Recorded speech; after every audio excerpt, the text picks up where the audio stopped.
बिस्मिल्लाहिर्रहमानिर्रहीम। सब तारीफ़ां रब करीम वास्ते। प्रोफैसर मज़हरुल्लाह कुरैशी होरां दी पंजाबी मिनी कहानियां दा परागा ज़हर ज़मीन विचों कहानी नंबर 2 ते कहानी दा नां master Tufail Muhammad MA M.Ed। ते आओ हुण असी कहानी सुनीए। आप देख रहे हैं PFG न्यूज़। ਅੱਧੀ ਰਾਤ ਤੱਕ ਜਦੋਂ ਸਾਡੇ ਬਾਲ ਆਪਣੇ ਘਰੋਂ ਬਾਹਰ ਰਹਿਣ, ਗਲੀਆਂ ਬਾਜ਼ਾਰਾਂ ਵਿੱਚ ਪਾਨ ਸਿਗਰਟਾਂ ਦੀਆਂ ਹੱਟੀਆਂ ਆਬਾਦ ਕੀਤੀ ਖਲੋਤੇ ਰਹਿਣ, ਤੇ ਕੀ ਪਤਾ ਲੱਗਦਾ ਕਿ ਕਿਹੜੇ ਵੇਲੇ ਕਿਹਦਾ ਬਾਲ ਵਿਗੜ ਜਾਵੇ। ਸਾਡੀ ਨਵੀਂ ਪੀੜ੍ਹੀ ਬੜੀ ਮਹਿੰਗੀ ਏ। ਸਾਨੂੰ ਇਸ 'ਤੇ ਪੂਰੀ ਤਰ੍ਹਾਂ ਧਿਆਨ ਦੇਣਾ ਉਂਝ ਹੀ ਜ਼ਰੂਰੀ ਏ ਜਿਵੇਂ ਅਸੀਂ ਇਹਨਾਂ ਲਈ ਰੋਟੀ ਕਮਾ ਕੇ ਲਿਆਉਂਦੇ ਹਾਂ। ਮਾਸਟਰ ਤੁਫੈਲ ਹੋਰਾਂ ਆਪਣੇ ਦੋਹਾਂ ਪੁੱਤਰਾਂ ਨੂੰ ਇਹ ਗੱਲ ਸਮਝਾਉਂਦੇ ਹੋਏ ਆਖਦੇ ਨੇ, ਵੇਖੋ ਪੁੱਤਰੋ, ਤੁਸੀਂ ਇਸ਼ਾ ਦੀ ਨਮਾਜ਼ ਦੇ ਬਾਅਦ ਘਰੋਂ ਬਾਹਰ ਨਹੀਂ ਜਾਣਾ। ਫਿਰ ਮਾਸਟਰ ਹੋਰਾਂ ਦੇ ਪੁੱਤਰ ਕਦੀ ਵੀ ਨਮਾਜ਼ ਇਸ਼ਾ ਤੋਂ ਬਾਅਦ ਘਰੋਂ ਬਾਹਰ ਨਾ ਗਏ। ਔਲਾਦ ਨੇਕ ਤੇ ਫਰਮਾਂ ਬਰਦਾਰ ਹੋਵੇ ਤੇ ਪਿਓ ਦੇ ਇੱਕ ਵਾਰੀ ਆਖਣ 'ਤੇ ਹੀ ਉਹ ਸਮਝ ਜਾਂਦੀ ਹੈ। ਪਰ ਅਸੀਂ ਇਸ ਚਾਲੂ ਵਿਹਾਰ ਦਾ ਕੀ ਕਰੀਏ ਜਿਹਨੇ ਸਾਡੇ ਕੋਲੋਂ ਹਯਾਤੀ ਦਾ ਸੌਣ ਹੀ ਖੋਹ ਲਿੱਤਾ ਹੈ, ਤੇ ਅਸੀਂ ਨੰਗੇ ਪੈਰੀ ਸੜਕ 'ਤੇ ਆ ਖਲੋਤੇ ਹਾਂ। ਵੰਨ ਸਵੰਨੇ ਮੋਬਾਈਲਾਂ 'ਤੇ WhatsApp, Facebook ਤੇ YouTube। ਅੱਬੇ ਹੋਰਾਂ ਇਸ਼ਾ ਤੋਂ ਬਾਅਦ ਘਰੋਂ ਬਾਹਰ ਜਾਣ ਤੋਂ ਮਨਾ ਕੀਤਾ ਹੋਇਆ ਹੈ। ਕਰ ਲੈਣ, ਅਸੀਂ ਨਹੀਂ ਜਾਂਦੇ ਘਰੋਂ ਬਾਹਰ। ਅਸੀਂ ਆਪਣੇ ਯਾਰ ਬੇਲੀਆਂ ਨੂੰ ਇਸ ਟੈਕਨੋਲੋਜੀ ਰਾਹੀਂ ਘਰ ਸੱਦ ਲੈਂਦੇ ਹਾਂ, ਫਿਜ਼ੀਕਲੀ ਤਾਂ ਨਹੀਂ, ਚਲੋ ਸ਼ੁਆਵਾਂ ਦੇ ਰਾਹੀਂ। ਫਿਰ ਸਾਰੀ ਰਾਤ WhatsApp ਗਰੁੱਪ ਵਿੱਚ ਗੱਲਾਂ ਬਾਤਾਂ ਵੀ ਹੋਣਗੀਆਂ ਤੇ ਇੰਜੋਏ ਵੀ। ਅੱਬੇ ਹੋਰੀ ਤੇ ਇਤਮਾਨਾਨ ਕਰਕੇ ਸੌ ਗਏ ਕਿ ਉਹਨਾਂ ਦੇ ਪੁੱਤ ਘਰੋਂ ਬਾਹਰ ਨਹੀਂ ਗਏ।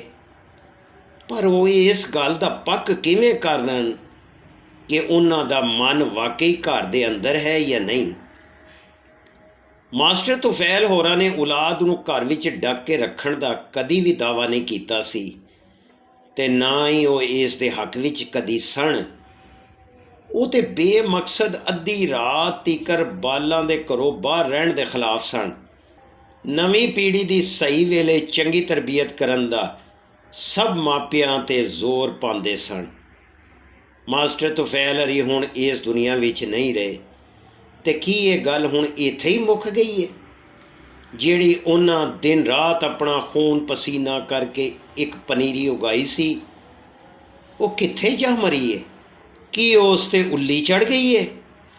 ਸਾਡੇ ਸਕੂਲਾਂ ਕਾਲਜਾਂ ਵਿੱਚ ਸਿਰਫ ਤਾਲੀਮ ਹੀ ਦਿੱਤੀ ਜਾਂਦੀ ਹੈ, ਤਰਬੀਅਤ ਕਿਉਂ ਨਹੀਂ ਦਿੱਤੀ ਜਾਂਦੀ? ਸਰਕਾਰਾਂ ਨੇ ਵੀ ਤਾਂ ਚੁੱਪ ਵੱਟ ਲਈ ਏ। ਮਾਸਟਰ ਤੁਫੈਲ ਹੋਰਾਂ ਦਾ ਤਾਲਿਬ ਇਲਮਾਂ ਨੂੰ ਤਾਲੀਮ ਦੇ ਨਾਲ ਤਰਬੀਅਤ ਦੇਣ ਦਾ ਮਿਸ਼ਨ ਕਿਉਂ ਰੁਕੀ ਖਲੋਤਾ ਏ? ਉਹ ਜਦੀਦ ਟੈਕਨੋਲੋਜੀ ਦੇ ਖਿਲਾਫ ਵੀ ਨਹੀਂ ਸਨ। ਉਹ ਅਕਸਰ ਆਖਦੇ ਸਨ ਕਿ ਇਸ ਤਰਬੀਅਤ ਰਾਹੀਂ ਅਸੀਂ ਨਵੀਂ ਟੈਕਨੋਲੋਜੀ ਨੂੰ ਮੁਸਬਤ ਇਸਤੇਮਾਲ 'ਚ ਲਿਆਉਣਾ ਹੈ ਤਾਂ ਕਿ ਸਾਡੀ ਨਵੀਂ ਪੀੜ੍ਹੀ ਇੱਕ ਬਿਹਤਰੀਨ ਕੌਮ ਬਣ ਸਕੇ। ਉਹ ਇਹ ਵੀ ਆਖਦੇ ਸਨ, ਆਪਣੀ ਮਾਂ ਬੋਲੀ ਪੰਜਾਬੀ ਨੂੰ ਪਰੇ ਛੱਡ ਕੇ ਵਿਦੇਸ਼ੀ ਨਿਜ਼ਾਮੀ ਤਾਲੀਮ ਦੇ ਕਾਇਦੇ ਨਿੱਕੇ ਨਿੱਕੇ ਬਾਲਾਂ ਦੇ ਬਸਤੀਆਂ ਵਿੱਚ ਕਿੰਨੇ ਵਾੜੇ ਨੇ। ਵਾੜੋ, ਵਾੜ ਦਿਓ, ਚੰਗੀ ਗੱਲ ਏ। ਇਸ ਦਾ ਇਲਮ ਵੀ ਬਾਲਾਂ ਨੂੰ ਹੋਣਾ ਚਾਹੀਦਾ ਹੈ। ਉਹਨਾਂ ਨੂੰ ਇਸ ਗੱਲ 'ਤੇ ਵੀ ਕਦੀ ਇਤਰਾਜ਼ ਨਹੀਂ ਸੀ। ਉਹ ਤਾਂ ਆਪ ਆਖਦੇ ਸਨ, ਜਿੰਨਾ ਅੰਗਰੇਜ਼ ਬਾਅਦਬ ਸੀ, ਅਸੀਂ ਓਨੇ ਬਾਅਦਬ ਨਹੀਂ ਰਹੇ। ਉਹ ਆਪਣੇ ਤੋਂ ਨਿੱਕੇ ਨੂੰ ਸਿਟ ਡਾਊਨ ਕਹਿ ਕੇ ਮੁਖਾਤਬ ਹੁੰਦਾ, ਤੇ ਜਦੋਂ ਕੋਈ ਬਜ਼ੁਰਗ ਜਾਂ ਮਰਤਬੇ ਵਾਲਾ ਹੁੰਦਾ ਤੇ ਈਜ਼ੀ ਸਰ ਕਹਿ ਕੇ ਕੁਰਸੀ ਪੇਸ਼ ਕਰਦਾ। ਇਹ ਹੁੰਦੀ ਏ ਤਾਲੀਮ ਤੋਂ ਅੱਡ ਤਰਬੀਅਤ। ਉਹ ਹਜ਼ਰਤ ਸੁਲਤਾਨ ਬਾਹੂ ਹੋਰਾਂ ਦਾ ਇਹ ਸ਼ੇਰ ਆਪਣੇ ਹਰ ਤਾਲਿਬ ਇਲਮ ਨੂੰ ਗਾ ਕੇ ਸੁਣਾਉਂਦੇ ਸਨ। ਇਲਮ ਪੜ੍ਹਿਆ ਤੇ ਅਦਬ ਨਾ ਸਿੱਖਿਆ, ਕੀ ਲੈਣਾ ਇਲਮ ਨੂੰ ਪੜ੍ਹ ਕੇ ਹੂ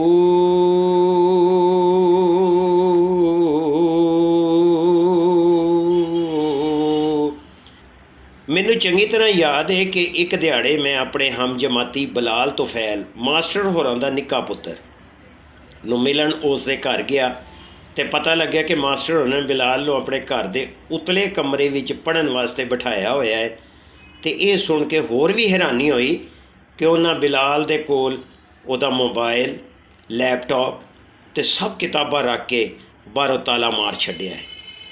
ਬਿਲਾਲ ਨੂੰ ਇਹ ਟਾਸਕ ਦਿੱਤਾ ਗਿਆ ਕਿ ਤੂੰ ਆਪਣੇ ਮੈਡੀਕਲ ਕਾਲਜ ਦੇ ਇਮਤਿਹਾਨ ਵਿੱਚੋਂ ਪਹਿਲੀ ਪੋਜੀਸ਼ਨ ਲੈਣੀ ਹੈ, ਕੀ ਤੂੰ ਮੈਨੂੰ ਟਾਪ ਕਰਕੇ ਵਿਖਾ ਸਕਣਾ ਹੈ। ਇਹ ਸਭ ਜਾਣ ਕੇ ਮੈਨੂੰ ਇੰਝ ਲੱਗਾ ਕਿ ਜਿਵੇਂ ਮਾਸਟਰ ਸਾਹਿਬ ਨੇ ਬਿਲਾਲ ਨੂੰ ਆਖਿਆ ਹੋਵੇ, ਓਏ ਮੇਰੇ ਪੁੱਤਰਾ, ਇਹ ਮਸੀਤ ਹੈ ਅਤੇ ਉਹ ਬੁੱਤਖਾਨਾ ਹੈ, ਜਿਹਨੂੰ ਦਿਲ ਕਰਦਾ ਹੀ ਮੰਨ ਲੈ, ਜਿਹਨੂੰ ਦਿਲ ਕਰਦਾ ਹੀ ਸੱਟ ਦੇ। ਫਿਰ ਬਿਲਾਲ ਨੇ ਵੀ ਕਮਾਲ ਹੀ ਕਰ ਛੱਡਿਆ। ਉਹਨੇ ਆਪਣੇ ਮੈਡੀਕਲ ਕਾਲਜ ਵਿੱਚੋਂ ਹੀ ਨਹੀਂ, ਪੂਰੇ ਪੰਜਾਬ ਵਿੱਚੋਂ ਟਾਪ ਕਰਕੇ ਵਿਖਾ ਦਿੱਤਾ। ਇਹ ਸੀ ਮਾਸਟਰ ਤੁਫੈਲ MA MAd ਹੋਰਾਂ ਦੀ ਤਾਲੀਮ ਅਤੇ ਤਰਬੀਅਤ। ਉਹ ਆਪਣੇ ਸ਼ਾਗਿਰਦਾਂ ਨੂੰ ਕਦੀ ਮਾਰਦੇ ਨਹੀਂ ਸਨ, ਬਲਕਿ ਉਹਨਾਂ ਦੇ ਅੰਦਰ ਦੇ ਇਨਸਾਨ ਨੂੰ ਪਿਆਰ ਅਤੇ ਮੁਹੱਬਤ ਨਾਲ ਸੋਹਣੀ ਤਰਬੀਅਤ ਦੇ ਜ਼ੇਵਰ ਨਾਲ ਜਗਾਉਂਦੇ ਸਨ। ਉਹਨਾਂ ਕੋਲੋਂ ਪੜ੍ਹ ਕੇ ਜਾਣ ਵਾਲਾ ਹਰ ਸ਼ਾਗਿਰਦ ਜਦੋਂ ਕਿਸੇ ਉੱਚੇ ਮਰਤਬੇ ਅਤੇ ਮੁਕਾਮ 'ਤੇ ਜਾ ਖਲੋਂਦਾ ਅਤੇ ਉਹ ਵਾਪਸ ਆ ਕੇ ਮਾਸਟਰ ਹੋਰਾਂ ਨੂੰ ਮਿਲਣ 'ਤੇ ਫਖਰ ਮਹਿਸੂਸ ਕਰਦਾ, ਕਿਉਂ ਜੋ ਉਹਨਾਂ ਹਰ ਤਾਲਿਬ ਇਲਮ ਨੂੰ ਤਾਲੀਮ ਦੇ ਨਾਲ ਨਾਲ ਚੰਗੀ ਤਰਬੀਅਤ ਦਾ ਜ਼ੇਵਰ ਵੀ ਪਾ ਕੇ ਅੱਗੇ ਢੋਇਆ ਹੁੰਦਾ ਸੀ। ਮੈਨੂੰ ਵੀ ਉਹਨਾਂ ਦਾ ਸ਼ਾਗਿਰਦ ਹੋਣ 'ਤੇ ਫਖਰ ਹੈ। ਰੱਬ ਮਾਸਟਰ ਤੁਫੈਲ MA MAd ਹੋਰਾਂ ਨੂੰ ਜੰਨਤੁਲ ਫਿਰਦੌਸ ਵਿੱਚ ਉੱਚਾ ਮੁਕਾਮ ਅਤੇ ਮਰਤਬਾ ਦੇਵੇ ਅਤੇ ਦੁਨੀਆ ਵਿੱਚ ਰਹਿਮਤਾਂ ਵੰਡਣ ਵਾਲੀ ਇਸ ਹਸਤੀ ਉੱਤੇ ਰੱਬ ਅਤੇ ਰਸੂਲ ਸੱਲੱਲਾਹੁ ਅਲੈਹਿ ਵਸੱਲਮ ਦੀਆਂ ਲੱਖਾਂ ਕਰੋੜਾਂ ਰਹਿਮਤਾਂ ਹੋਣ। ਆਮੀਨ। ਤੁਸੀਂ ਵੀ ਆਖ ਛੱਡੋ, ਆਮੀਨ ਸੁੰਮਾ ਆਮੀਨ।